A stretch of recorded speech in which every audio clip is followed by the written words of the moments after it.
Yes. Back again. Another Thursday night, another Carvers and Creators. Hello and welcome to Season 2, Episode 40 of Carvers and Creators, a weekly demonstration and discussion with pumpkin carvers, sculptors, and multi-talented artists. We ask that you please give us a like and a follow on the platform you're watching us on. Let us know in the comments where you're watching from, and if you have any questions for the Carvers and our special guest. Let's meet the Carvers. First, he's an artist and sculptor from Boston, Massachusetts. He's the 2019 champion of Food Network's Outrageous Pumpkins, Paul Dever. Welcome. Hey, Happy Thursday. Happy Thursday, everybody. Happy Thursday to you. Almost Friday where Jamie is, by the way. It's Friday now, I think, yeah. Oh, it's Friday now. If you're not going to work tomorrow, it's Friday. No, not tomorrow, I'm not going. No. Attaboy. Love it.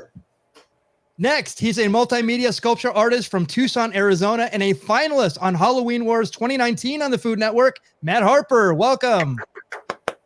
Yeah. Yes, of course. Yes, please. Thank you. Please. Thank you. Yes.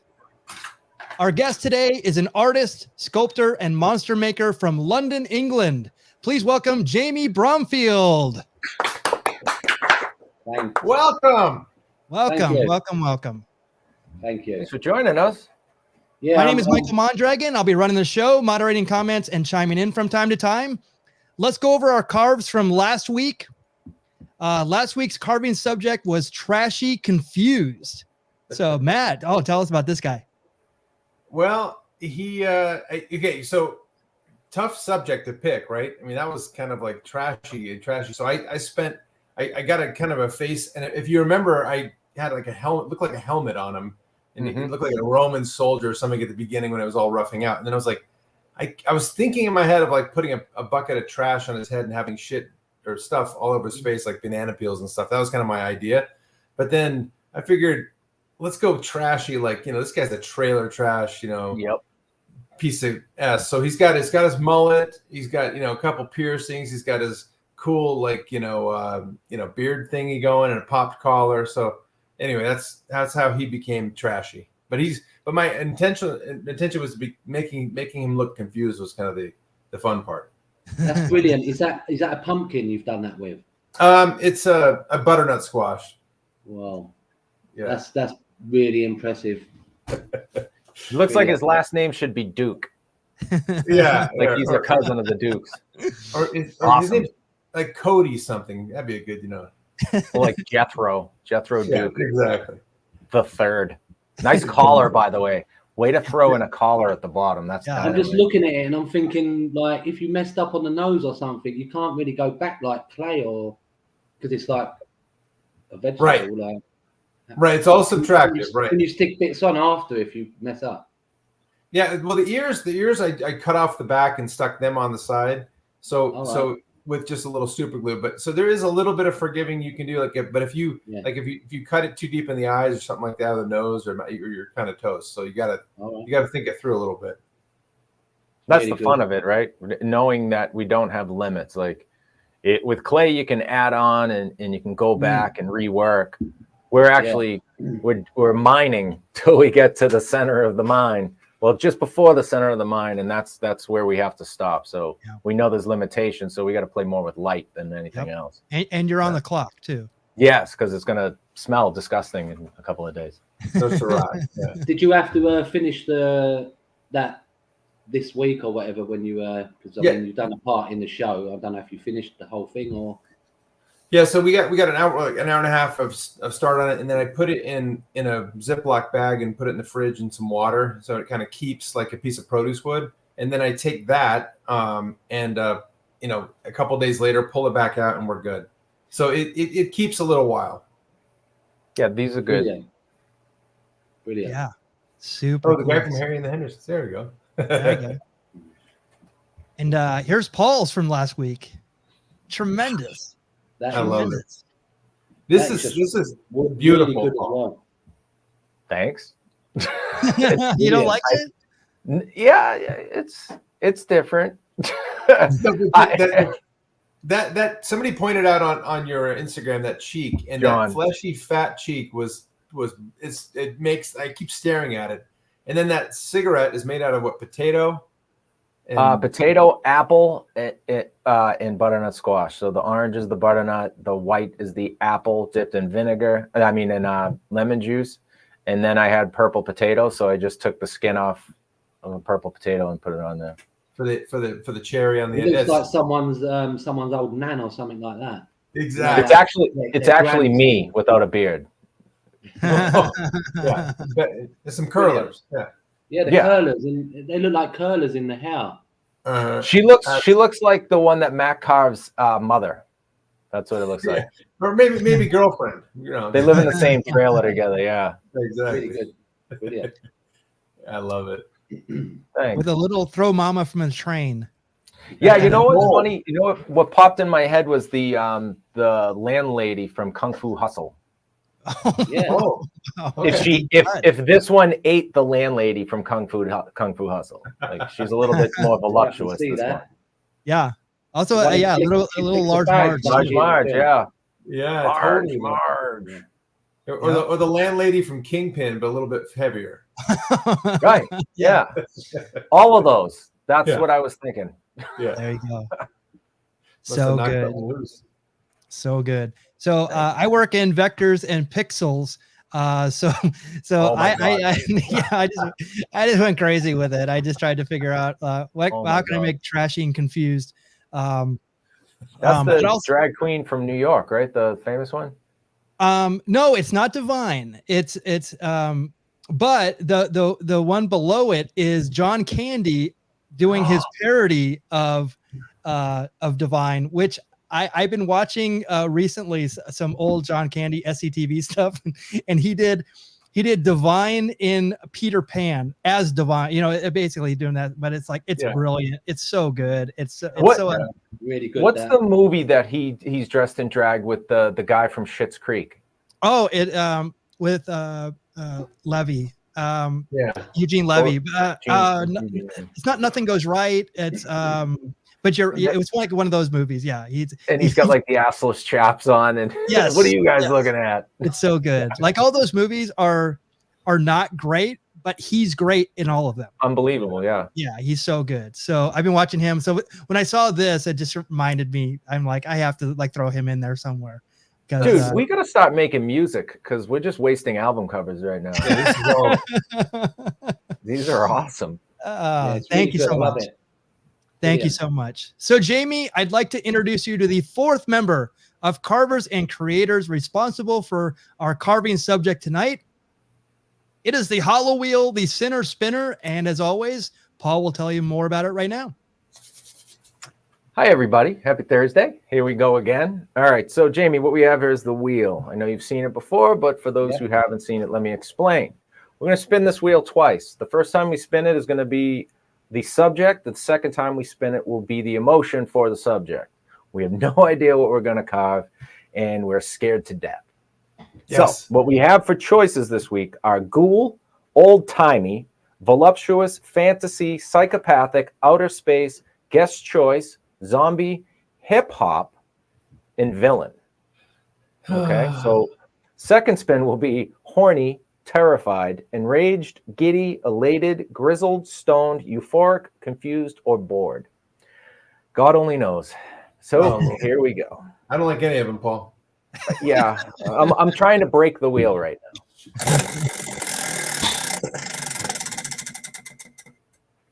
Zombie. Ooh. Zombie. Fitting the week before Monsterpalooza. I like it. And said zombie will be... Nice spin.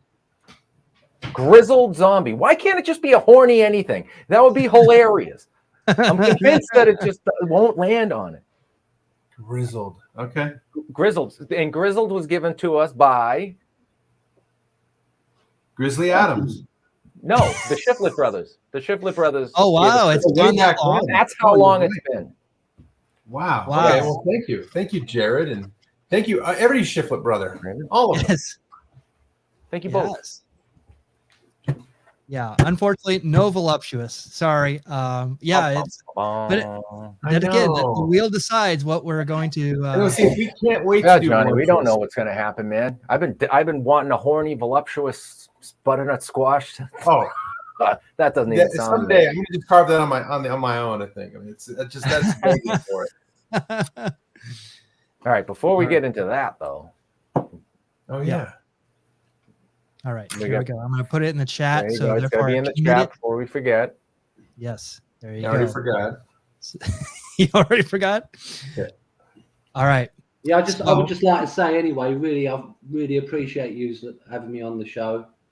I'm really chuffed. Well, we appreciate you being here. I've seen yeah. I've seen a lot of the shows, and the talent you have on here is like amazing. And like for me, just like up and coming kind of thing. I've only been doing it a few years. I'm just like say thank you. Oh, we're gonna have some fun with you tonight. You wait. Oh yeah, you're a very interesting fella.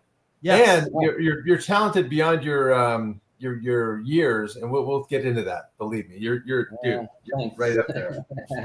Yeah. So while we're going to take about 5 minutes, if you want to get everything, if you're going to create with us, if you're going to carve with us, get your tools together, get everything situated. We're going to go around the horn and see what our carving oil is for tonight. Jamie, I know it's almost midnight there, but what past midnight? It's yeah. So what do you have? Past midnight.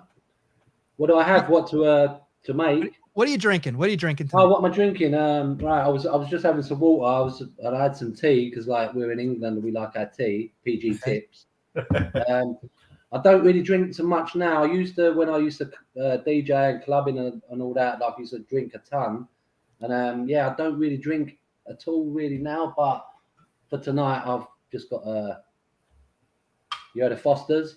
Right on. Yes. It's Australian for beer. It's Australian for beer. Oh, I love it. So I'll probably be drunk on that. Well, English. Yeah, you can just show the can and drink your tea. That's the old bait and switch is fine. Yeah, I'll be pissed. That's fine. All right. Who's going next here? Yeah, what do you got? In honor of our English friend, I'm drinking something in honor of a countryman of his, Lemmy Kilmister, who we all know and love from the band Motorhead. So this was his drink of choice. So I'll be mixing these two, even though it's an American kind of drink. It's in his honor, and maybe I'll grow a little Cocoa Pop or something right here on my face. But that's what I'm having tonight. There was nothing little about his Cocoa Pop. No, not a bit. Either one, yeah. Paul, what do you got? Okay, so I have, this is called Hoppin' Away from, I believe, Aeronaut Brewing in Somerville, Massachusetts. It's got a bunny flying through space. Yeah, it's okay. I like it. That's pretty good. And, oh, Jesus, I'm all over the place. And it's a India Session Ale. It's only 4.6, so that's good for me. Yes. And yeah, like I said, Somerville, Massachusetts. It says it's a crushable session IPA. That's it. You can just what's that tell take you? It right down. Exactly. Oh, yeah. So Paul and I are super craft beer hoppy nerds. Matt, no, Matt, you're not a hoppy nerd. But we may change you this on the Monster Palooza when I take you to Stone Brewing. I think I may change your tune a little bit. Okay. So, remember I told you I almost drank my Heady Topper tonight. Of course, I thought we were going to keep it for tonight.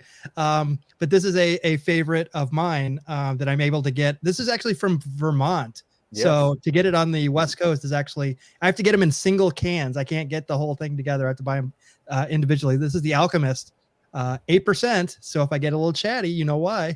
You know what, Mick? We did talk about that, and then it was like, I wanted to. It's you know, you want to hang on to the. I'm not sure how much percentage, but I feel pissed already. I've only had to. It's probably half of this one for sure. Yeah, those cans are like a quarter of an inch thick too. Yes, exactly. Cans. You could kill somebody with that. and weirdly, like that Foster's is still an import for him, which makes think about that. Like we think of like Australian beer, you know, it's like it's an import, right? But Right. actually, it's probably made out here. By this point, somebody probably owns it, an American, right? Budweiser is owned by Heineken, right? There you go. So Or it's all InBev, yeah. So craft beer all the way. Let's do it. Cheers to our creations. Thank you Cheers. so much for being here, Jamie. Thank you. We super appreciate you being here. Let's start out with a little background on how you got into this, because you come from a very eclectic background, but then you found yourself here. How did it all happen? Yeah. Well, I was into horror since I was really young. Like, I don't know, from about the age of 5 or something. Me and my brother, because I know over in the US you had a lot of TV channels, but like cable and that, we didn't have that here. We had, I think, 3 channels, which was BBC One, BBC Two, ITV. And anyway, they used to put the old, you know, the Hammer horror films on, like the Dracula, Frankenstein. Oh yeah. Them kind of things. We used to stay up and watch them and everything. And yeah, like I just sort of like loved it from an early age. I used to collect the Fangoria magazines, and you know the Fangoria. Of course. Sure. Yeah, well, we didn't have a lot of money really. You know, not like today's kids who've got like iPhones and stuff like that. Like, we'd have enough money probably to go swimming at the weekend and buy a bag of chips after. Yeah.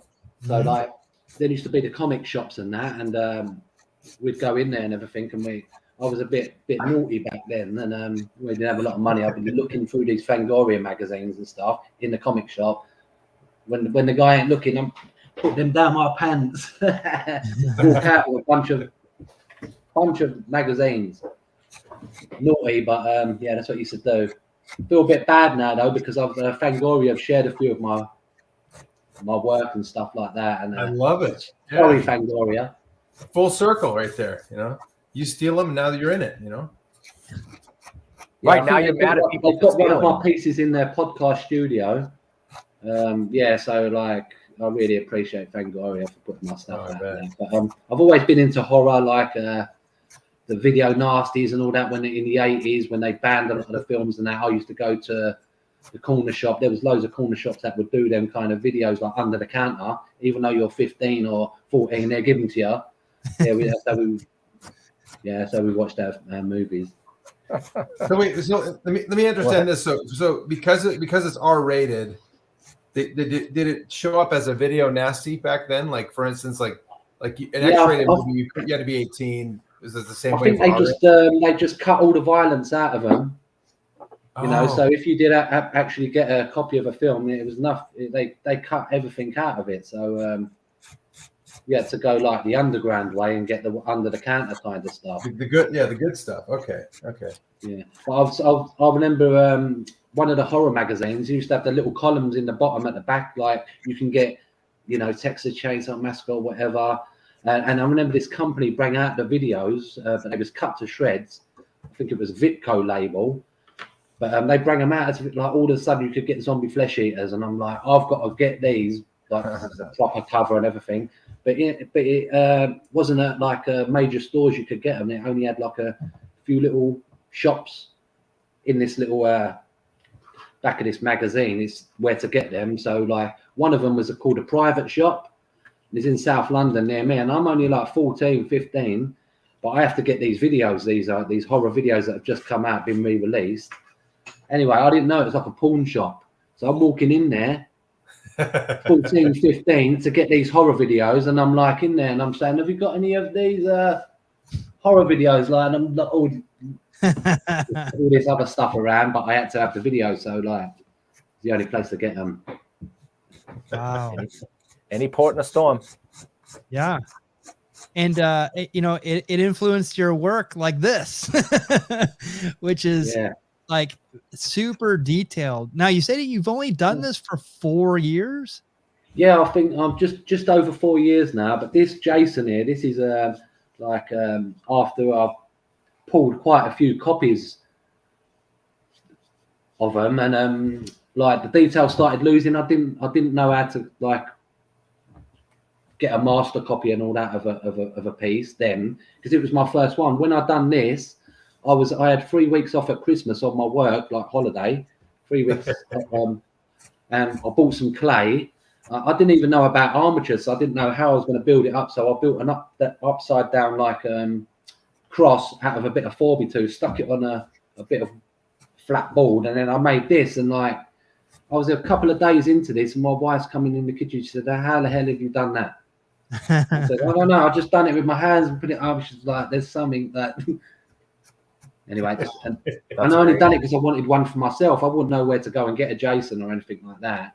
Right. And then all of a sudden, other people wanted them, and then it's kind of went on from there. Yeah, and this is before he took the mask off.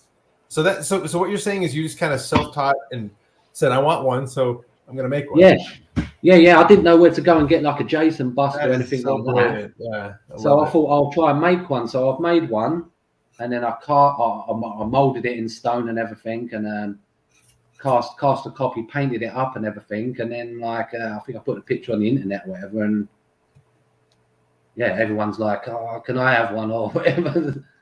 Wow. So I made a few more, but yeah, that was my first sculpt. That was. So is that when you kind of determined, hey, I'm onto something here? If you get people asking about them, and well, I didn't even think that I was onto something, because I collect horror stuff anyway. I always have since I was young, and so I just kind of made it for myself. And like everything I make now is because I like whatever I'm making. I'm into that kind. If it's Evil Dead or anything like that, it's because I like it and I want to keep one for myself. Right. And if anyone else likes it, it's a big bonus. Oh wow! Yeah, so that's how I started doing them. And wow, very impressive. It is really impressive that you had a desire to go do it because you wanted it and you went and made it, as opposed to, I think nowadays people just like, well, I'm gonna go find the best one at my price point, because there's so many great artists out there. Right. So for you to make it, is this kind of when you fell in love with sculpting, or had you been sculpting a long time before that? Yeah. That's when I fell for it, because I just wanted to do something over the holidays, and I thought I'm going to get some clay, because when I was young, I used to be into graffiti, and I was always drawing. Like from a young age, I'd go to my nan's house.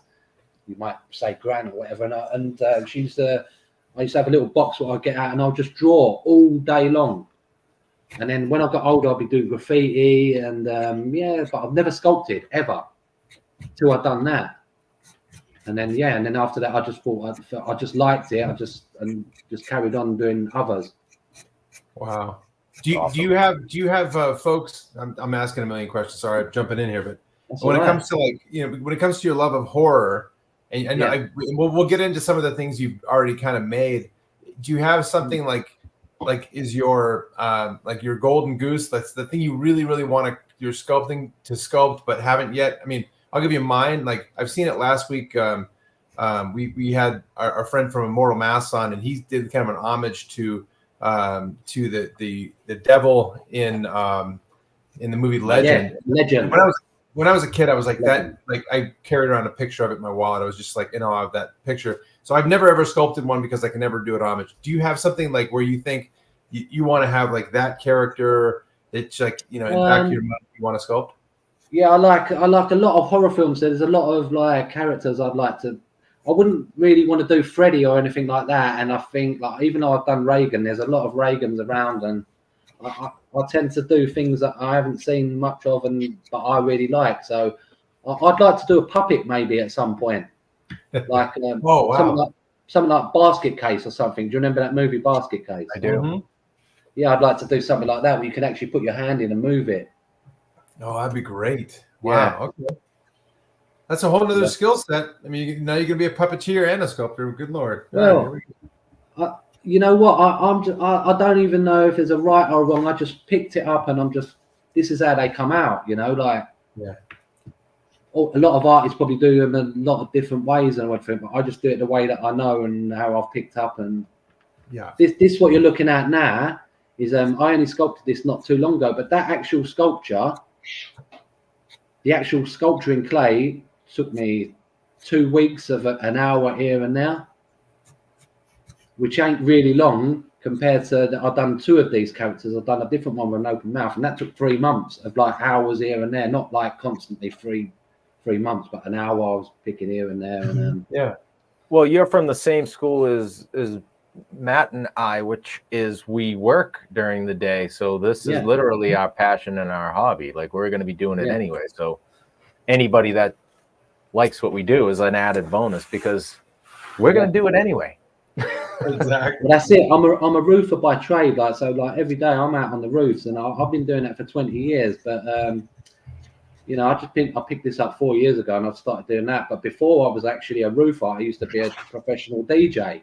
I used to do nightclubs, and that is all I did. I was working in nightclubs, DJing, and then now I'm a dirty roofer in London. If that makes sense. Are you like like Dick Van Dyke? Are you like Dick Van Dyke and Mary Poppins like that? That's a chimney sweep. Yeah. He was on a roof though. That's right. So it doesn't rain much in London anyway, so you probably don't have much. Yeah, that's a good point. Yeah. That's one good thing about the rain. When it does rain, you can't do no roofing, so I can stay at home and do my sculpting. That's very true. Yeah. It rains a lot. So wait, I got to ask you about being a DJ. So was that a profession before roofing, or was that kind of a side gig? That was like a hobby at first. When we was young at school and everything, like I had mates and we was all into hip hop and stuff like that. And this is when I was young, and look at that. We didn't even have the proper turntables then. We had the old stereograms, what was like a turntable with a tape cassette and a tuner, like a, you know, all in one. And I put two of them together, and we would try on them. And it wasn't until later on that I actually got two turntables with pitch and stuff like that. But wow. First off, I started doing under 18s clubs. I sent some demos out, and I was getting work doing under 18s clubs and like playing a hardcore music. It's called hardcore. And then after that, I started like the mobile phones back then. You used to get free weekend calls, and like my brother who was older than me, he'd go out clubbing, and I'd get his phone and I'd get the yellow pages out, and I'd get all the club names, and I'd ring up all the clubs, get their addresses and everything, send them demos. But I hardly heard back from any of them, and I sent hundreds out, except for one. One was my local club. I was only about 16. I was about 17 at the time. I just took a demo over there one night, and I've never been in a club before. I used to just look in the door past the bouncers, see what's going on in there, and said, "Can you give this to one of the promoters, one of the cassettes?" And I got a call the next day. And I was only young. I just give it to the promoter. I went home, and I got the call the next day, and the guy went to me. He went, "It's amazing that tape." He goes, "Come and do a warm up next week." So like now I'm going into a proper nightclub, young age, never played to a crowd before, and doing a warm up set. And so I went there, I played the warm up, which was like 9 till 10. And the promoter afterwards, he said to me, "I've never seen a dance floor packed like that early." Oh, so, wow. Yeah. He said, "You're in next week." And then it just sort of went from there, and I became resident at that club. And then from being resident at that club, I was like playing all over London in different clubs, like as guest kind of thing. Yeah. So anyway, so I imagine that's got to be kind of a tough life, because you're a tough life, but a life where you're really kind of you're living in you don't really see much daylight, right? Because you're staying there late. I mean, some of these sets, these DJ sets, I can remember like doing. Normally, you do 3 clubs a night if you want to really become good at DJ. Do 3 clubs a night, and some of the sets that I'd be taking was like from 4 till 7 in the morning. Oh, forget it. After I've DJ'd in these other clubs, been drinking, and then going to but I loved it. I enjoyed it, but you know, after years and years of doing that, it takes its toll. I felt like I'd done it, and it was fun, brilliant times and that. But I think I've done that, and right now I don't really want to try and be the next David Guetta or anything like that. So I prefer to just sculpt and take it mellow. Yeah. Oh, that's so great. So how many years altogether did you DJ? Oh, it's got to be about 15 years. Like really, and I was resident at a club every weekend. Oh dear God! For all them years. actually, I was resident at 2 clubs. One called SE8, which was in South London, and another one called Dorrington's. So Yeah, I want to so hear. I brilliant. want to hear your best. Okay, this is maybe I'm being presumptuous, but I'm sure you have some really great stories about shit you saw in those years, about like what you saw at clubs and stuff. But I imagine you have a favorite that was like, you know, like, holy crap, this night I saw. Well, one night I was playing at a club, and I played the last record because I was the last DJ, and this is at the end of the club night, and I played.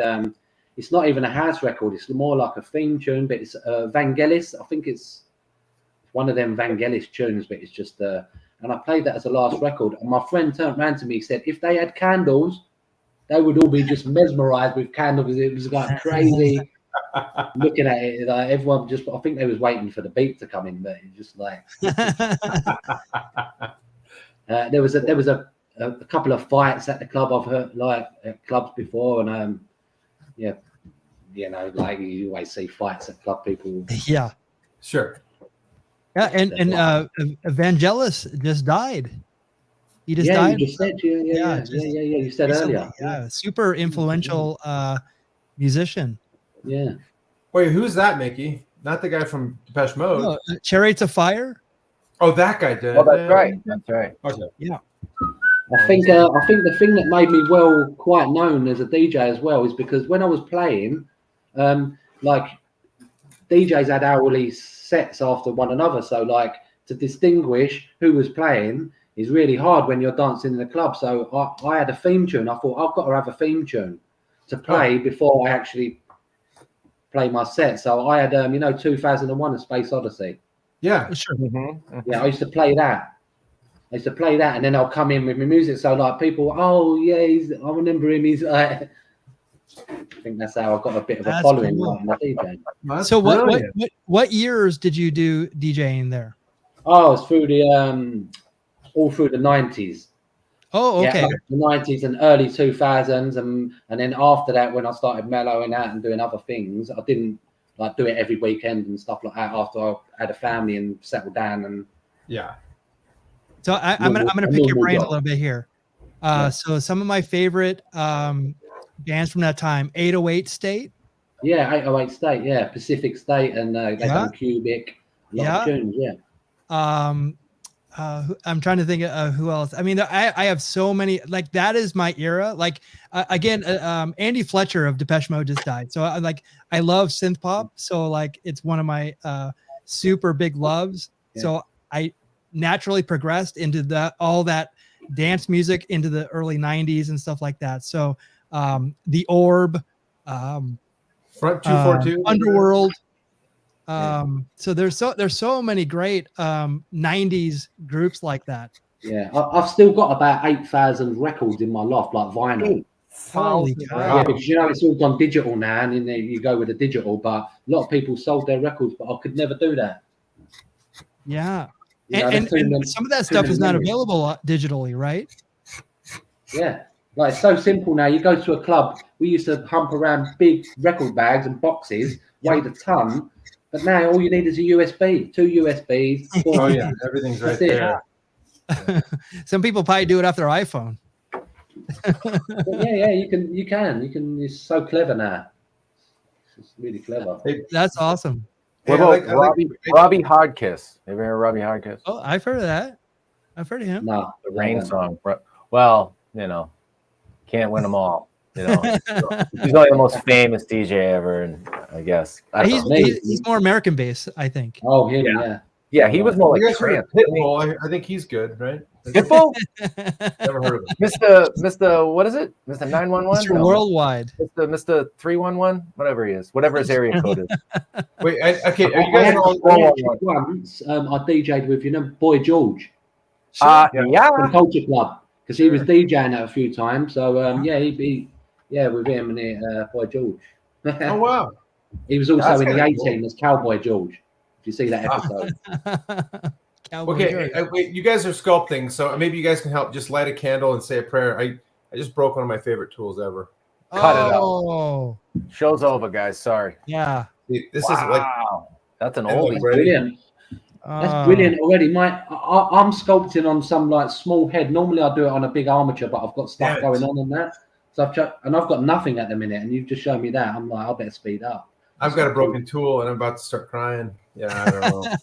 Matt usually I've got nothing at the minute. Look, I've just got that's all I've Yeah, got. but you know what? You jumped in with both feet, and you're sculpting along with us. So Right. we, again, the thing is, Jamie, we're gonna keep talking to you, and we're gonna keep derailing you from actually sculpting. So you finish that whenever you want. But we're just so ecstatic. You might get 2 eyes from me, and that's about it. We do have a question from the chat. Do you sculpt at eye level? I want to try standing when I sculpt. Is that a question for me? Sure. For anybody who wants to take everyone. For you. Yeah, I sculpt at eye level. It's best so you can like see what you're doing really instead of looking down or up. But sometimes you have to go a bit lower and higher to get the right dimensions, I think. So yeah, mostly at eye level though.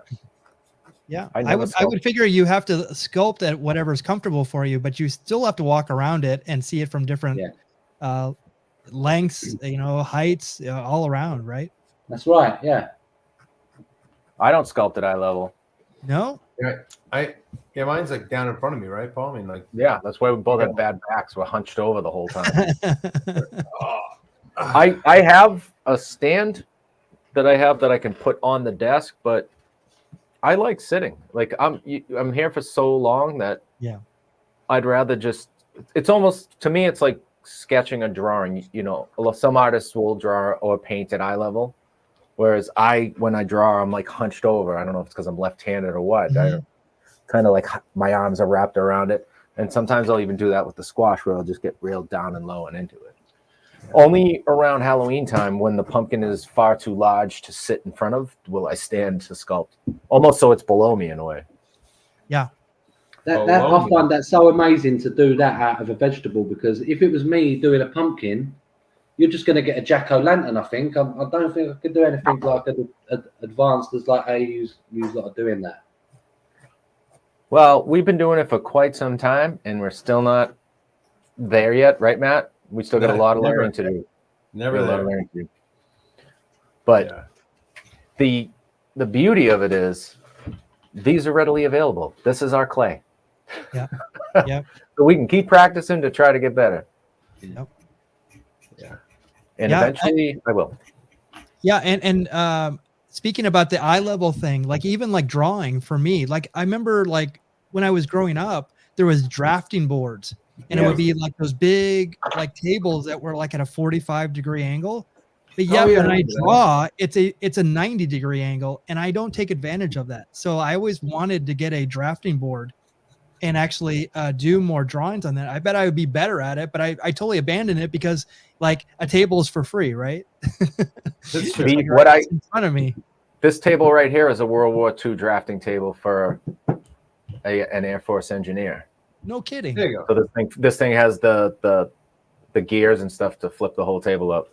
But it's at 90 degrees, right? It's at 90. Yeah, it will never be at 45 degrees. You know how hard it is to sculpt a butternut squash? Exactly. I can't even keep the thing from rolling off the table at 90 degrees. That's the problem I have. I've built like a little work shed out there where I do most of my stuff. But when I was making the base for it, like I had a cement mixer and everything, I ran out of concrete, so like when it's set, it's like half on the level. So you're in there sculpting, you'll be rolling down like this.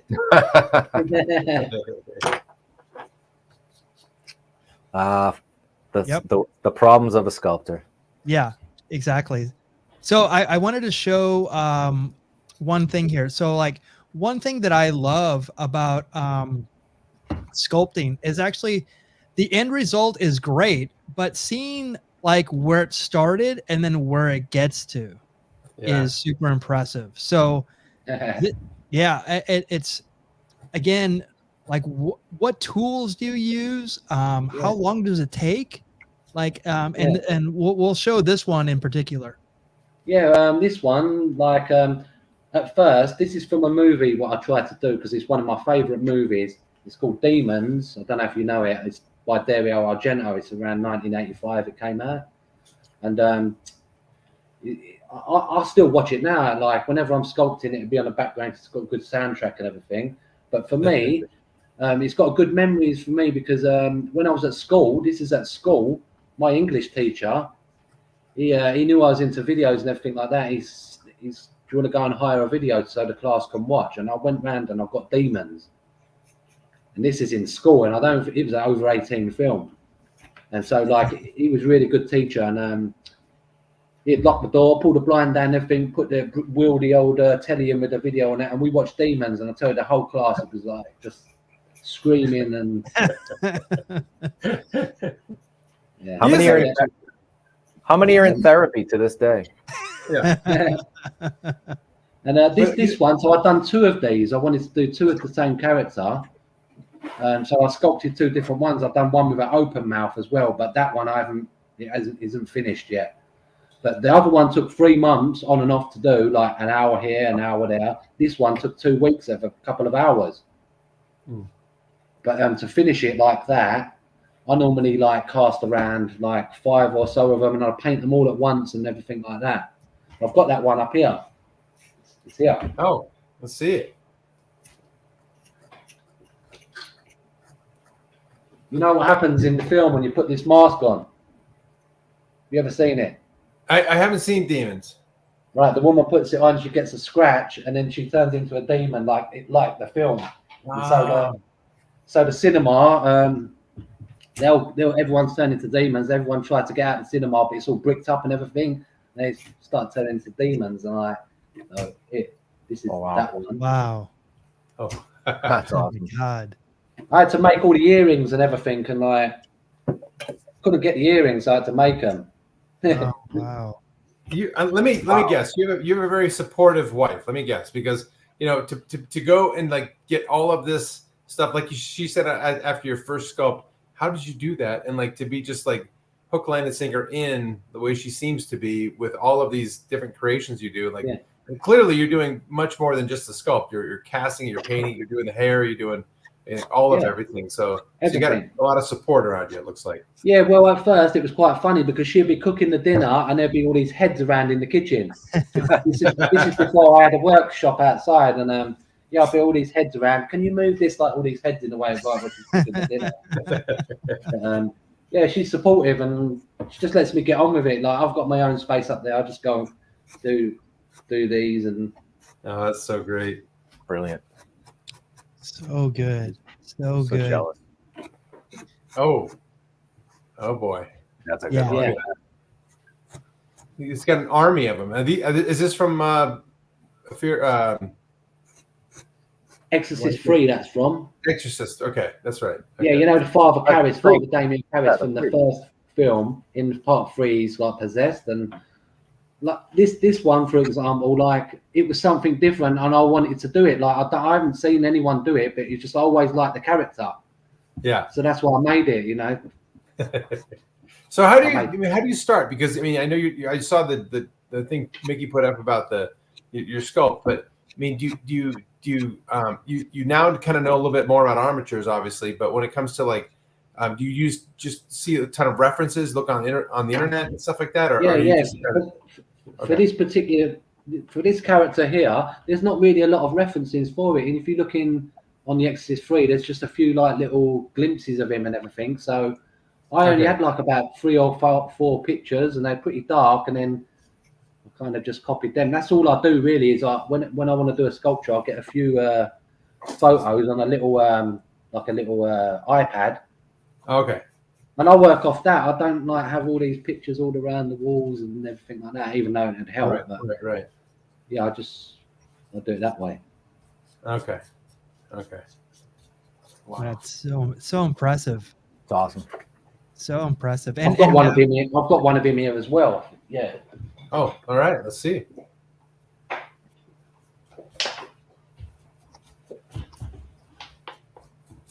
Oh wow. Oh Lord.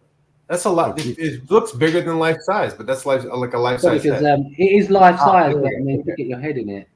Okay. Wow. What do you do for the eyes? I paint the eyes. I know, like a lot of people get them full seal eyes and that, and they're really brilliant. But I mean, I haven't got to that stage yet. I've only sort of been doing it not too long or whatever. I just paint them, and that's how they come out. You're really good at circles. I am terrible at painting circles. They're more like ovals on a orb. when I done the Reagan one, The Exorcist, the first time I painted it, I put the eyes in it, and I turned her so the hair was facing away, and I span it round to myself, and I nearly shit myself. It's true. I span it round like this, like in the film, and I'm like looking at it. Yeah, this. Yeah, that is awesome. That is a beautiful Reagan. Poor girl had throw up there. Yeah. She'll be all right. There's a lot of Reagans about, but like when I've done it at first, there was only a few. But this is my third That is sculpt. creepy. So creepy. Like you walk around the room. I mean, like let's say you hear a noise in the middle of the night. You walk around and you see her staring at you. I'm sure it doesn't. It's a little unsettling. It's normal here. That we have them around all the time. Yeah, this is what I've done. This is what I've done. It was like this, and like I'm looking at it, and I think I'll just do it quickly. I was like, what? Wow. God, she looks so damn lifelike. Holy crap. That's awesome. I know there's some really brilliant Reagans out there, but I mean, this is what I've come up with. And I love it. Super cool. I love that there's more than, I love that it's a popular character to do too, because you get everybody's spin on it. And when you see pictures too, there's so many different looks of her in different phases, and whether it's the movie poster or what I mean, where they kind of they airbrush it up a little, or like a shot from the movie, they can look completely different. I think it's this one's got white eyes. Yeah, the white eyes does it for me. I love the white eyes. So creepy. Good Lord. That's a good thing in it about it. There's a couple of different scenes you can add the vomit and everything, the pea soup, or you could just have it looking like. I wonder if Linda Blair. There's a story about this. It's quite funny, I must tell you, because I've got a wearable one of these. I've made it. It's out because I collect a few things anyway. I've got one in my cabinet. But when I first made it, the night I was going to test it to see if it fitted and everything, I made some like eye holes and everything like that. But I didn't put no breathing holes in it. So I stuck it on my head. It was about 12 o'clock at night. I'm downstairs on my own, and I put this thing on, and I looked in the mirror. I thought it looks good. I couldn't get it off, and I tell you, you must put a split up the back and put some breathing holes in there, because I tell you, I was struggling, and like I just about nearly pulled my head off because it was so tight. I was lucky because my wife and kids would have come down in the morning. They would have seen me in my pants with a Reagan head just laying there. I can imagine. That would have been a very interesting obituary. Yeah. So to wear them, you've got to modify them. Oh my! I guess it's a hard lesson to learn, especially if you die doing it. That's the thing. Yeah. So no, you're an '80s kid. The way Paul and I guess I and Mickey, because we're older than Paul, but we are. But so I got a glimpse that I heard you were a break dancer as well at one point. yeah. When in the 80s, me and my brother were breakdancers. We'd be in crews. It was like probably as big in America, like in. I love it. Yeah, we know all about the crews. I mean, that was the big thing, right? Mick, me remember hearing like. What crew are you in? And then it really meant just go what linoleum. I can't remember the name of the crew, but I remember my name, and it was Electro Smurf. Awesome. Well, I'd like to share something from my personal library. And maybe it'll jog a few memories. And so this is literally from my library. I actually have it on my shelf. And not that I was trying to learn how to break dance. I was actually using it because it had like amazing pictures in this of all the breakdancing. It's a really brilliant book, and it's not huge, but it's good enough. But if I wanted to learn, it actually teaches you all the moves and stuff like that. So did it come with an album, like an actual vinyl album? No, it didn't. I actually bought this in an old bookstore for like probably $1, and I'm like, this is a steal. I need this in my life. And I knew that I would use it one day, and I've had it for this is about 30 years in the making. These slides. Yeah, because I've still got a vinyl record that came out around that time, and I've still got it. It came with a book, and it was called Breakdance You Can Do It, and there was TV adverts and everything. And but I never learned off that. We already knew how to do it, but yeah, it was great. Mickey. Yeah. Uh-oh. Oh, look at that. Wow. Oh, you've got that. You've got it. Oh my God. Look at this. Oh my Lord. Wow. This is how you learn. You got to stretch. You got to stretch and flex. What year is that from? 2018. I I don't know, but look at the back page. I want to frame it. Wow, that is awesome. Oh, look at Is that the that. King Tut? Yeah. Wow. Oh yeah. Oh wait. Oh, I had it. 84. 84. Yeah. I think my book is from oh, that's so good. So, Yeah, I didn't want to remember when one up you, Nick, but I've been waiting 30 years to do that too. there you when go. Breakdance the movie came out in the UK, everyone went to the cinema to see it. And I remember when it ended, everyone was up in the aisles breakdancing. I was one of them. But I mean, everyone up in the aisles in the cinema breakdancing. In the aisles. Yeah, like in the seats and everything. Yeah. Oh my Lord. I still say it's more interesting than Rocky Horror Picture Show, although that's going to be very controversial. I would love the breakdancing to see that. Like, I want that to be the Rocky Horror Picture Show. I want to see more of that. Yeah, I used to do the flying windmills and the flying windmills spinning on your back, jumping on you. And I think because I was good at kung fu as well, and I think it's kind of like a bit like breakdancing, ain't it? You know, like the movements of the legs and everything. I think that's why I became quite good at kung fu, because breakdancing, the legs, the windmills, and seeing the kung fu. We heard about kung fu, but we didn't hear much about you being a ninja, though. I heard you were right. Yeah. That's quite funny. Even before kung fu, you were a ninja, right? Yeah. Well, I was a Now, was that ninja, a problem because it's conflicting styles? Like, did you have to like denounce one of the triads or anything? Did your sensei get mad at you? The ninja thing is so good in the 80s with the ninja. You used to be able to go to the shop and get like your ninja stars and everything. And I had the suit and everything. And I used to go out at night with a sword on my back, trying to do these missions and everything. And there was a club, like a proper taekwondo club, and I'm on the roof. This is a big centre, and I'm looking through the skylight windows, and they're all in there with their suits and everything. And they've looked up and they said, "There's a ninja up there." So they've all come rushing out, and there's about 10 of them there, all in their suits, standing there. And I'm on the edge of the roof like this, just standing there in my ninja suit. And they've gone, show us some moves then. And I used to make these blowpipes out of the McDonald's straw, black, and then the bits of your shoelaces at the end, I just put needles through them, really vicious.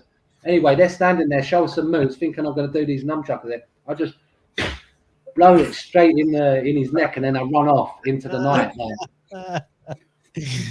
Naughty. Oh, that is bad. So you know what? Yeah. There's still somebody that I guarantee there's somebody that sits at their house and goes, and then he shot me in the neck with it. Those 20 years ago. And there's probably a few people watching this now saying Jamie done me as well with that. There he is. One of them shot me. One of them's nickname is Pirate because he only has one eye. Yeah, right. But he's from a rival crew, so it didn't matter. Yeah, right. Right. Any of my friends that wanted to be ninjas, they'd have to go through the special, they have to go through well, anyway, I just put one in the park opposite me. Had a big lake with ducks in it. I say, you have to get under there and breathe through the tube under the water like a reed. That's your initiation. Yeah, they come out soaked, freezing, and like, But it's worth it for your craft. Yeah, when you're a ninja, it doesn't matter, you know. That's brilliant. Oh, so awesome. I was never a big fan of ninjas because like one guy could take out like 25 of them. So I'm like, what is this crew? I don't want to be a part of that crew.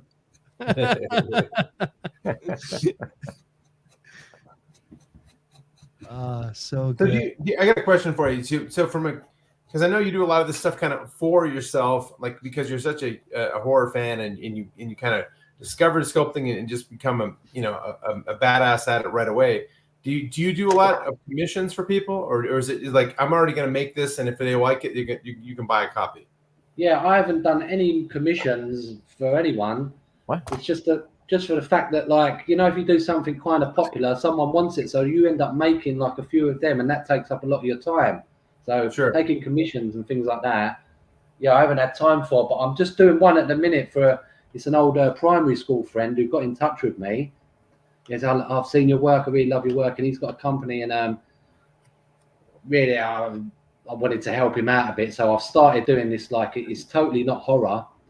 It looks more like the Muppets or something like that, but I've just started doing that for him, and we'll see how that goes. And then yeah. Hey, we want to help you become a non-roofer only sculptor. You know, if that helps. Yeah. You know, if you're gonna get if you dig it the way I think you do, wouldn't it be a lot more fun just to do this than get up on a roof somewhere? It would, but I mean, I did do just this sculpting and making masks and stuff like that for a while through the pandemic because everyone was indoors and everything. Oh, that's true. But well, I've been roofing and that, and being used to being outside for so long, I just need to kind of get out as well. I could sit there for so long sculpting and that, but I need to get out and do what I'm used to as well. But like you said, I don't know for how long. I'm waiting for Spielberg, E.T. Part 2. I'm ready. E.T. 2 is any day now. That was what, 81 now, you know. Yeah. It'll be, it's right around the corner. It'll happen. Any minute now. The return they want me to do it, it'll be evil E.T. Turns into a zombie, it eats everyone. Right. Exactly. This time he's serious, yeah. No, you couldn't do that to E.T. But that is a great one. That's one of my favorites of yours. Absolutely. That's a good one. You a big Evil Dead fan? Did you like the whole series? Yeah, I'm quite a big fan. Yeah, because that's another like video for me. In the 80s, you couldn't get Evil Dead. You could get Evil Dead 2, but you couldn't get Evil Dead. It was on the Videos Nasties list. So, oh my god! Like when we got it on a pirate copy of it, it was all grainy and everything with like flickering it, and it made the atmosphere like it made you feel like you shouldn't be watching it.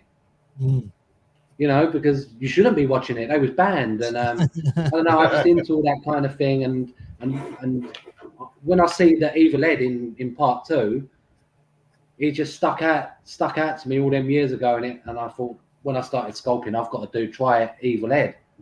Oh yeah. So I tried Evil Ed, and that's how it come out.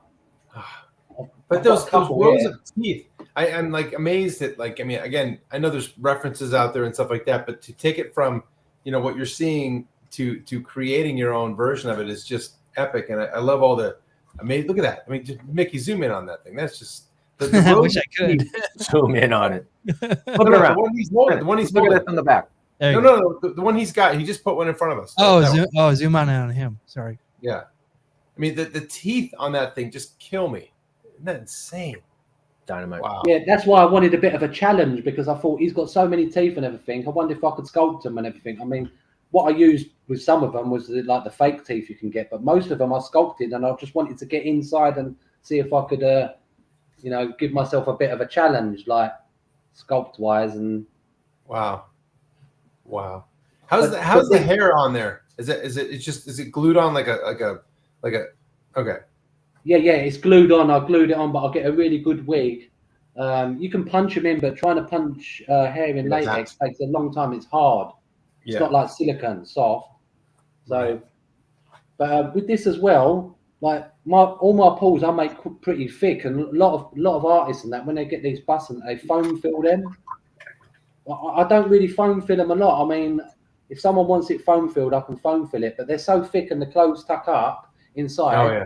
It's just like a hollow thing, and there's your stand. You just put it on, that's it. Yeah, there you go. Okay.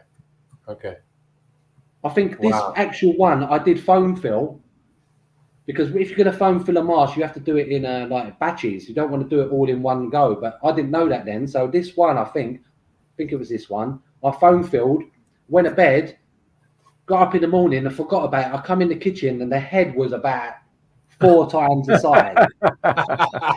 It exploded, but the paint just stayed on, because this is the one where you make it like a flexible paint and everything. I was so surprised that you can't damage these. You could drop a bomb on these, it's still going to be Ed. It's still going to be there. That's cool. Yeah, it's amazing. Yeah, it's great. I love it. Yeah. I just love how you're a fan and decided you wanted to go make these creepy things and just did it. And then now you've got a following. Now you've got people buying your stuff. Anyway, Paul and I said this yesterday, but like there's going to be a day when you just won't talk to us anymore. You'd be like, oh yeah, you guys are cool and all, but you know, I just see this thing continuing to progress because you've done it for 4 years.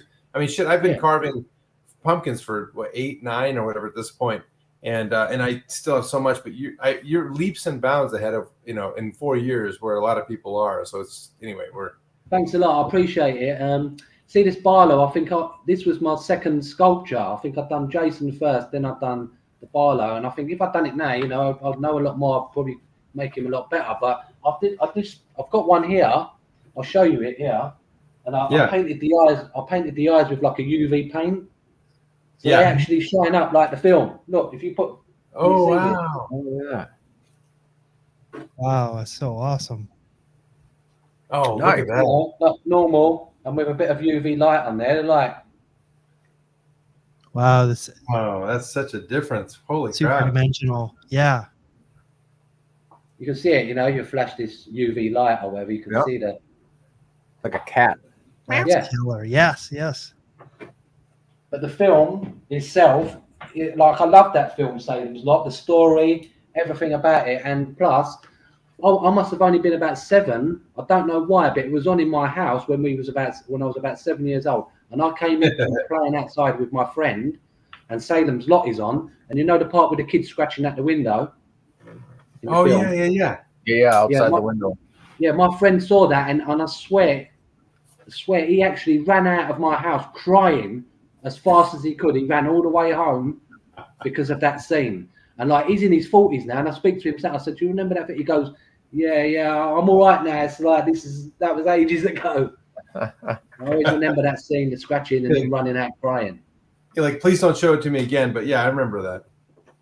Yeah, he's like, I'm big now. He's like, it doesn't matter no more. You know, like, he's always pulling on it. Thanks, Anthony. Thanks for carving along, bud.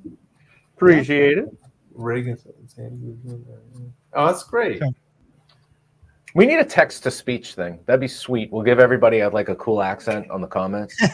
Yeah, exactly. Oh, good times. Good times. So are you? Go ahead, Matt. No. Mickey, go ahead. I No. don't want to.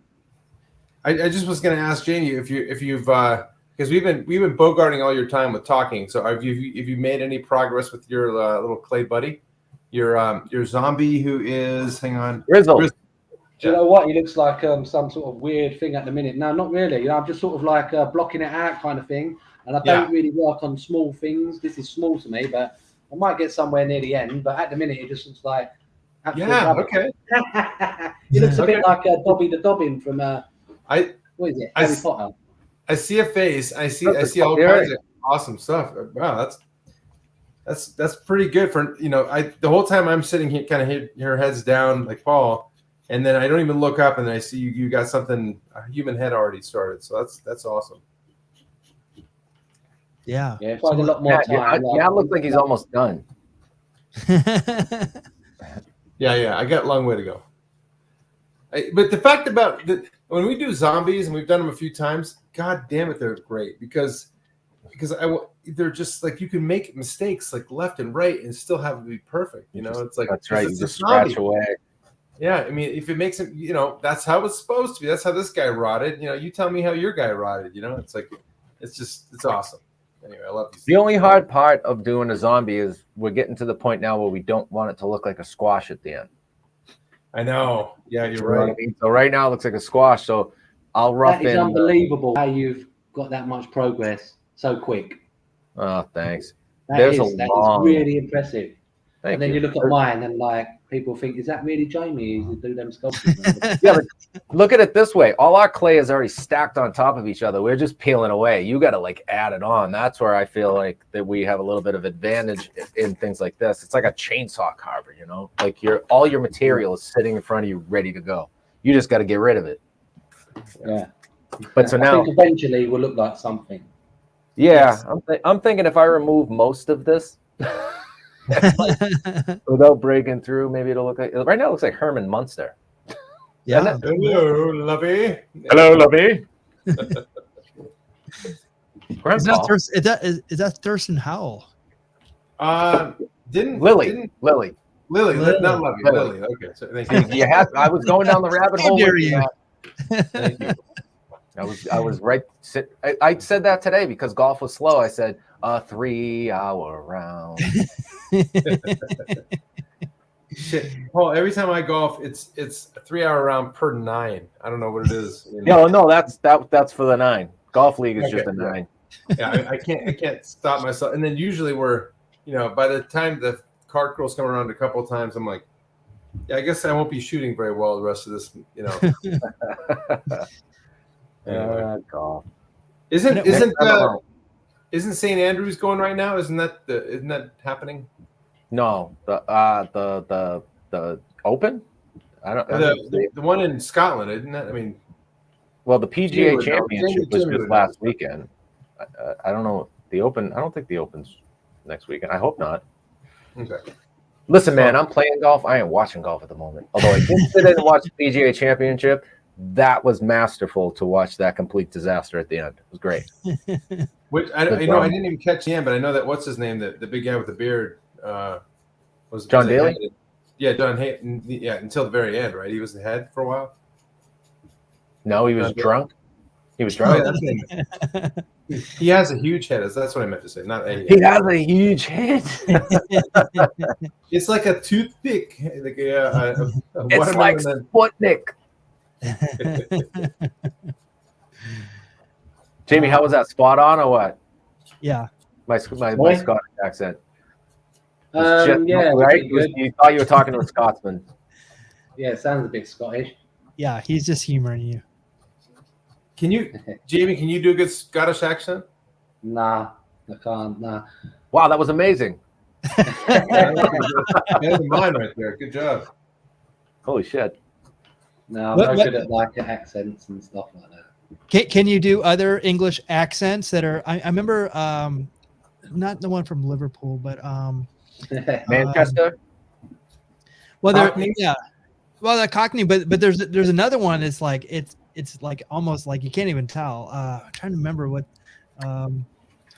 it was from. Probably Manchester or something like that. Manchester has a like it sounds like mumbling, but it's it's something. Wales. Yeah, Wales might be it. Yeah, from where I am in London, it is like we speak kind of like Cockney. That's what you call it, Cockney. Sure. Like they say, we don't speak like it no more, but like people say like the apples and pears, which means stairs and things like that. Uh-huh. But, like, the way we sort of speak, like if I was looking at your sculpture and saying like instead of awesome, I'd say that's proper. proper. Mhm, okay. It's proper, you know. Brilliant. That's like Brilliant. speak here. That's brilliant. You said, that's another good one I like. Me wedding tackle.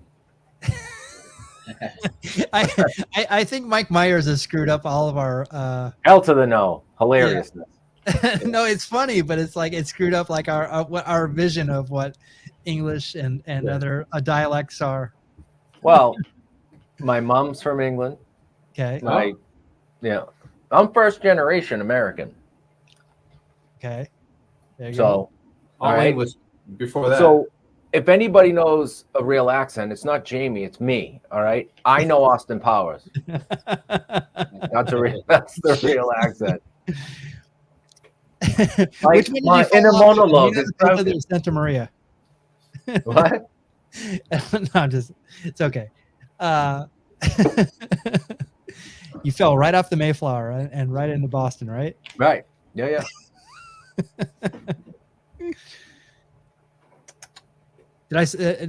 I've killed the show. You killed Mickey, the show, man. ground to a Killed it halt. dead. Thanks a lot. Jesus. Sorry. So Jamie, do you ever come to the United States at all, or is that like a thing coming over? I'd like to come at some point. I haven't yet, but I would like to come. Yeah, because you have all the stuff like Monster Palooza and everything. We have a few things like that, but it's nothing as big as like what you have over there. So yeah, I'd like to come at some point. I know Halloween started. The jack-o'-lanterns started in Ireland and everything. Is Halloween a thing over there? Like I know horror movies are, but is Halloween like the holiday? it's a big thing now. It's bigger than it ever used to. But for me personally, it's always been big. It's been as big as Christmas. Sure. Like almost as big as Christmas for me, because like when we was younger, we couldn't wait to get dressed up and get out and do trick or treating. But I wasn't bothered about getting the treat. I want to do the trick. I want to do the trick. But we used to be absolute animals around here. Like people, like me and my mates. Like someone would be the dog poo boy. Like he'd have to get the dog poo. So like if these people like trick or treat, go away. We don't want you. Like they get the dog poo. Yeah.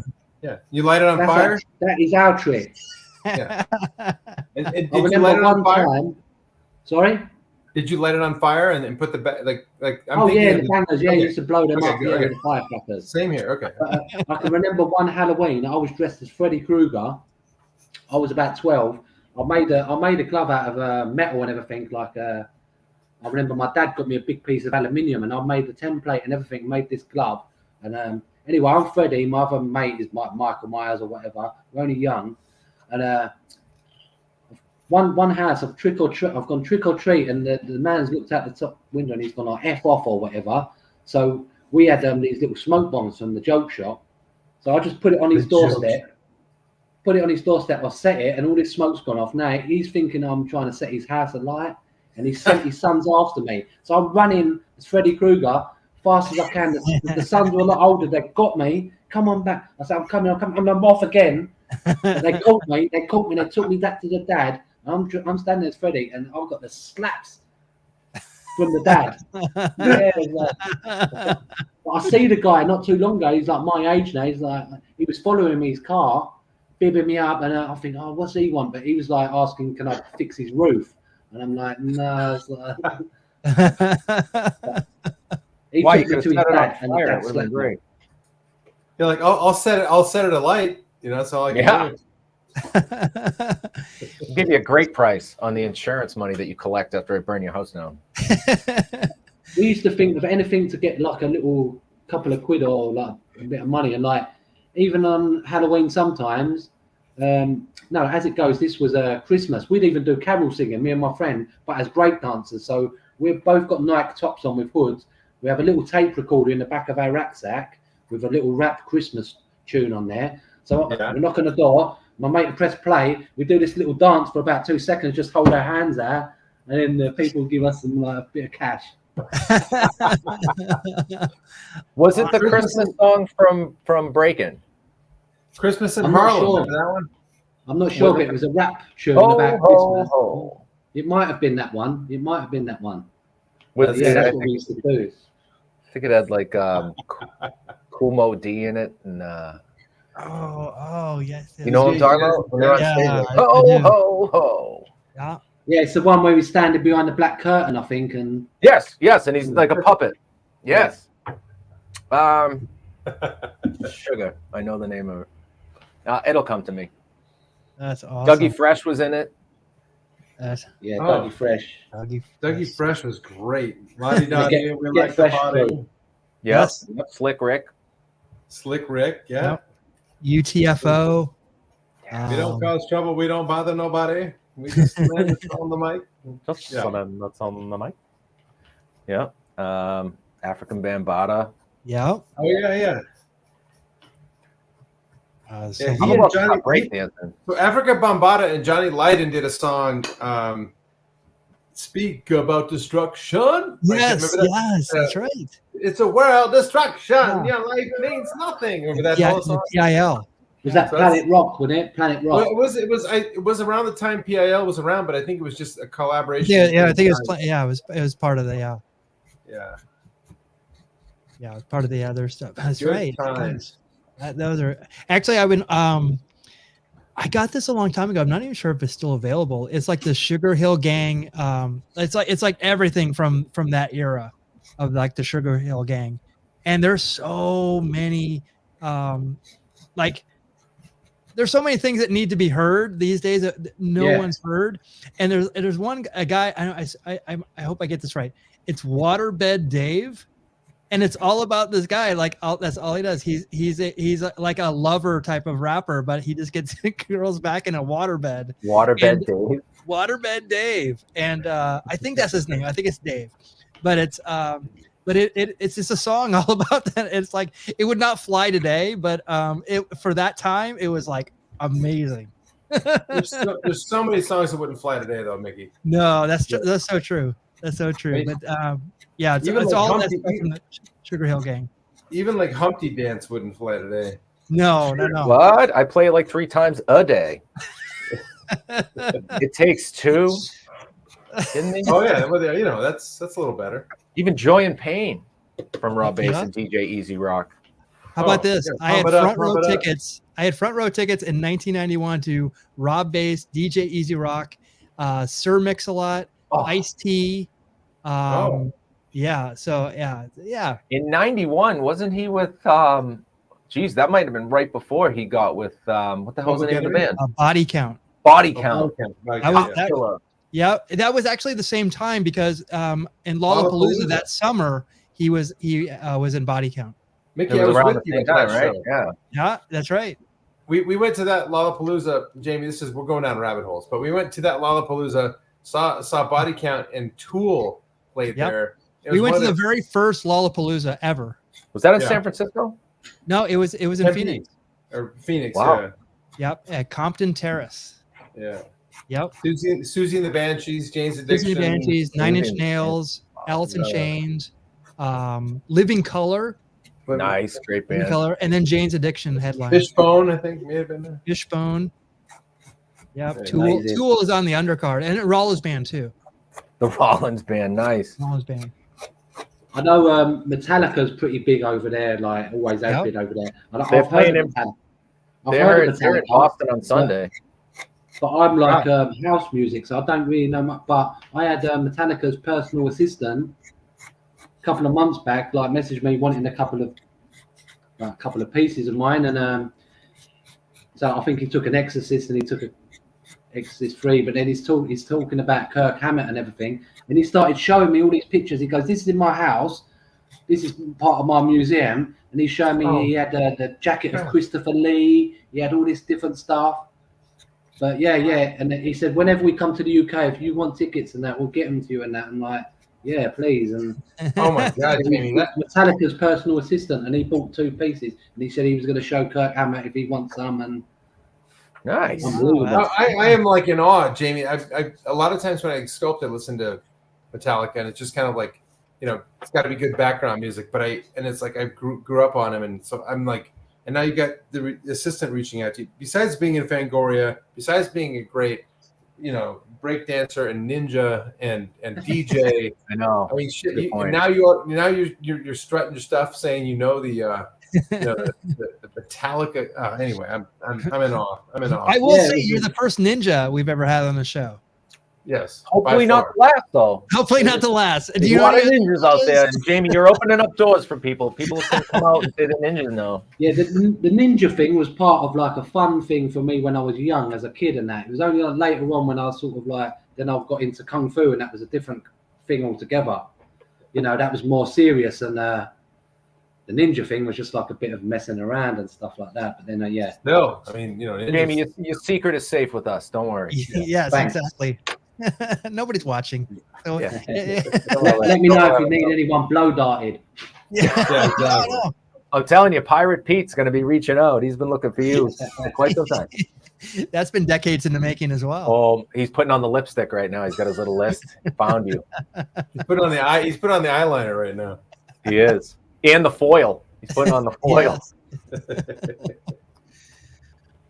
All right, so let's go around and see what everybody's carving and creating here. Who wants to go first? All does. I'll go. I'm not afraid. I'm not afraid. It's only a squash. Love it. Love the underbite. Yeah. Yeah. Lots of underbites going on. See, there's no good profile yet, so I got a lot of work to do. I'm kind of trying to, because of the shape of it, you know, you got to kind of do some bending. It's so good. I don't know exactly. I'm going to have to look up what grizzled means. I'm pretty sure it just means old and leathery. Haggard. Yeah. Yeah, but I'm assuming that I'm going to have to take as much of this bell from the bottom as I can. You know, that's hollow. Yeah. From about here up is going to be solid. So I got a lot of room to play up in this area, but down here is going to be important, especially because it's supposed to be emaciated, right? So I'm going to have to try and take this in as much as possible, but I'm going to hit a wall here. So you guys think that's unbelievable progress what you've made on that, I think. Can we skip mine and just look at everyone else's? No way, man. Matt, what do you got? Maddie, we're watching. Oh shit. Okay. Wow, look at the eye cavity. My lighting is never that great until okay, hang on, let's see. Okay, so I'm going with I've got a little light in my hand here. Right there. Okay. Oh, sorry. So I'm trying to go with like kind of the emaciated thing Paul was talking about. And then what I'm planning on doing, like down here in the mouth, is having a lot of his skin kind of eaten away. So all you'll see here is like skeletal jaw. Nice. Here. And I'm not sure if I'm going to keep the nose or make that into some kind of like cut up. You know how a lot of times their nose is turned into a skeleton nose, but right now his skin. I want his skin kind of hanging off of him. So that's where I'm going to try to go. And then I think what'd be fun too is to get like you know how like a bald dude has like hair when they grow it out on the sides. I was thinking of like having some of that hair coming off the sides here would be kind of fun. Oh, that'd be cool. So would that be considered a skullet? A skullet. Oh, beautiful. Yeah, that's absolutely brilliant as well. A skull mullet. Brilliant. What you've done. That reminds me of like Army of the Dead right now, Matt. Oh yeah, okay. Maybe I didn't say every little syllable, but I said it. A skirted egg. So that's skirted egg. I love that. Exactly. Term. So that's where I'm headed. We'll see what happens here. Nice. Jamie, let's see what your mine looks a bit like a rabid monkey or something at the minute. It's not very you can see where it's going. Okay, so that's I'm still kind of shaping it and that, so let's put him away for a little bit. I think the mouth is in the right direction. Yeah, I think the mouth probably is about all. Gonna have some teeth. And honestly, Jamie, it's like I get it. A lot of times what we've discovered on this show is like showing it where we are right now is like kind of like, okay, it's nowhere close. What are you doing? You know what I mean? So don't sweat that, because you'll be able to like, post it later. We'll tag you, we'll throw you, on our group. But yeah, don't even sweat the fact that this is like a quarter of the way done. We're not having expectations for sure. The other thing is too, we know that working with clay takes a long time, and time is very precious, especially when we have day jobs too. So Matt and I are working in a much smaller scale, so take your time. Thing with a sculpture, you can take as long or as little as you want, couldn't you? You could go forever doing a sculpture. It's never ever going to be finished. It's just abandoned. Yeah. But Jonathan Fuller did a sculpt on our show too, and they call him the machine. He's so fast, and it still took him a little while before he finished it up. So I'll see that. It takes you a month. It takes you 2. I can't wait to see what it is. Just make sure you write down grizzled zombie. Yes, exactly.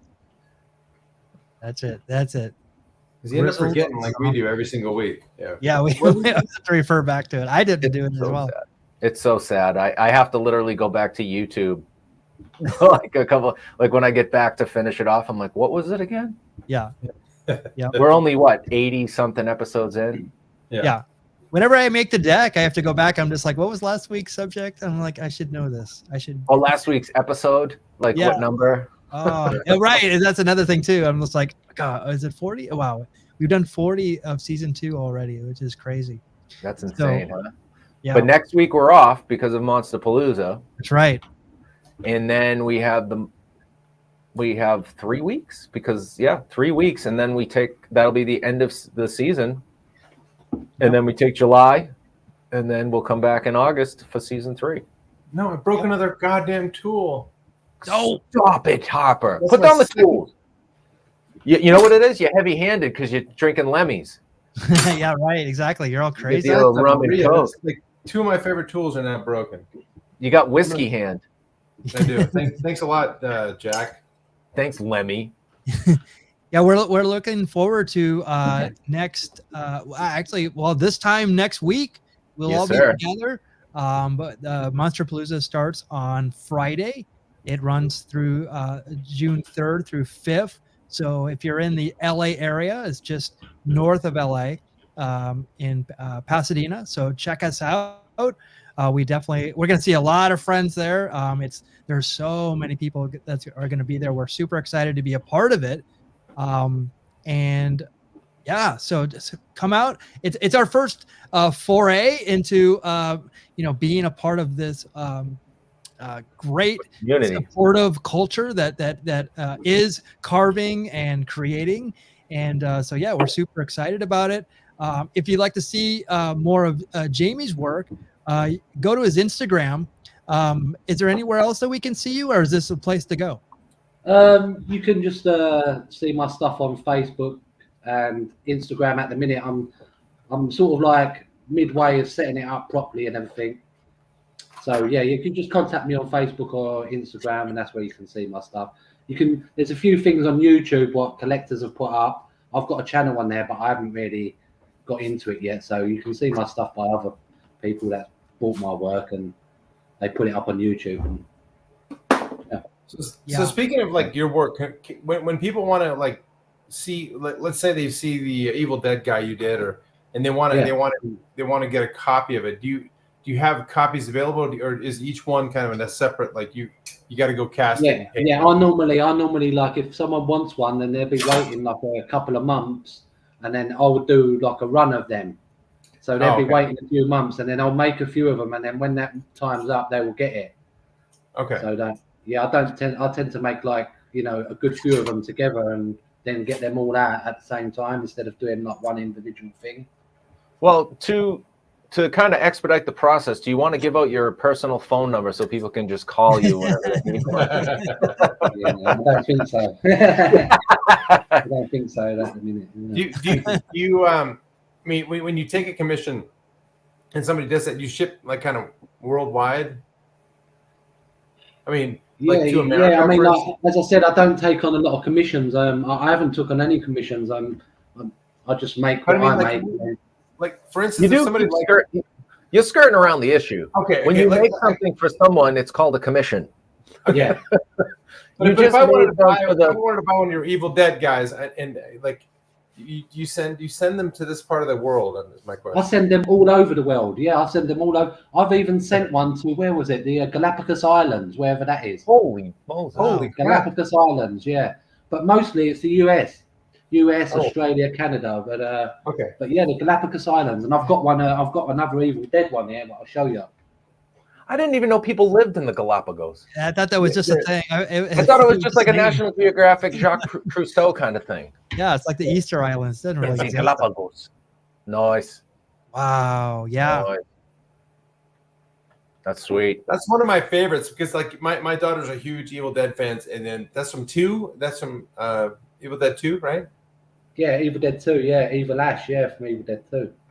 Yeah, Evil Ash, and then now he's got a whole resurgence with the new show and everything. It's like that's a badass. That's such Ash versus the Evil Dead. Yeah, that's cool, man. Where are you getting that? So you're buying a shirt and having to cut it up, right? Yeah. See this sculpture here. This one is actually, it's not mine. This is Jonathan Fuller's. All I've done on this is a paint job, and I got this one before I even attempted to make my ash. And when I made my ash, I didn't want to look at this to get any influence whatsoever, because I wanted mine to be my creation. But this one I bought off eBay, and it was broken. It was a bad paint job and everything. I bought it really cheap, and I took it home. I painted this and fixed the hair up. I've done it in about 2 hours, the paint job on this. Wow. And you should have had the picture next to it when I actually bought it, because there is a picture of when I bought it, of before and after, and that is after. But yeah, this one is by Jonathan Fuller. Wow. You know him. We love that guy. Yeah, he's brilliant. Absolutely brilliant. The machine. It was only after buying it that I heard who Jonathan Fuller was and everything. So yeah. Wow. This is a fixer-upper. That's a fixer-upper and a paint job. But I made sure when I'd done my ash, I didn't want to get any references, because this one is absolutely brilliant. His spin he's put on it. I just didn't want to look at it at all. Didn't want any influence off of it. I just wanted my one to be my one and his one to be his one. And brilliant. That's awesome. Yeah, it's so good. And then there's a final one I definitely wanted to show. Yeah. Damn. This one. Wow. This is out of control. Great, man. Oh, wait, he might have one. Oh, I've got one. Yeah. I thought you're reaching for that guy. Sorry. Okay. Not that you have to. Oh, I want my kitchen to look like his kitchen. I know. good Lord. There it is. Wow. Nice. You are our first guest who's had every one of these things available. Wow. Right? It's insanity. Yeah. Well, I always keep one. I want to keep them. Like I'll make them Right. They're for you. myself. Making them for you, right? Yeah. Yeah. But this, That's how I this feel was, right now. This was based on a vampire. You know the film Dusk Till Dawn. Dusk Till There Dawn, was one in the background. It just stood out to me, and I just had fangs and everything. I just wanted to do that. So like, yeah, it's what I've done with this one. Tom Savini. So good. Wow. Tom Savini, yeah, he's like an idol to me. Tom Savini. We'll tell him you said hello. We're gonna tell him you said hello. He'll be at Monster Oh, Pool. thanks. We're hoping we really? see him next week. Yeah. As it goes, I did do a Barlow once for a guy, and he had something to do with Disney. And he's got the Mr. Barlow off me, and he said, "Oh, my friend Tom loves it." And I'm like, "Who's your friend?" He's like, "Tom Savini." I said, "Give it to him. Give it to him. I'll make you another one, but just give it to him." He went, "No, I can't part with it." And like, Oh. That's great. Wow. Well done, man. I can't believe you. Some people just have a natural gift. It's nice to see people that just love horror and also have the natural gift. So what a great.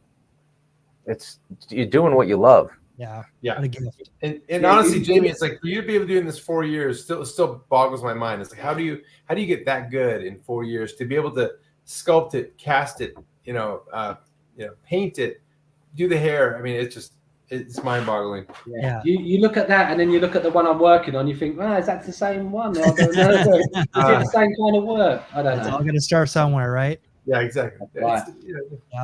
It's It was not a how you block of start, clay.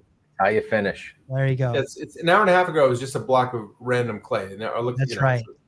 That's right. Yeah, this one I've done a blue one as well with red eyes because there's like a few tattoo artists who like all my stuff and everything, and a couple of them got them all in their studio, and he likes, "Can you do me a blue one? I've had a dream of this like demon one." But anyway, I've done one in blue, and when I showed him it, he went, "I'll tell you, that is exactly how I envisioned it." And I was like, Wow. Cool. And it had red eyes, and it was blue with blue veins, and Oh, Oh, I gotta start look at using. the back.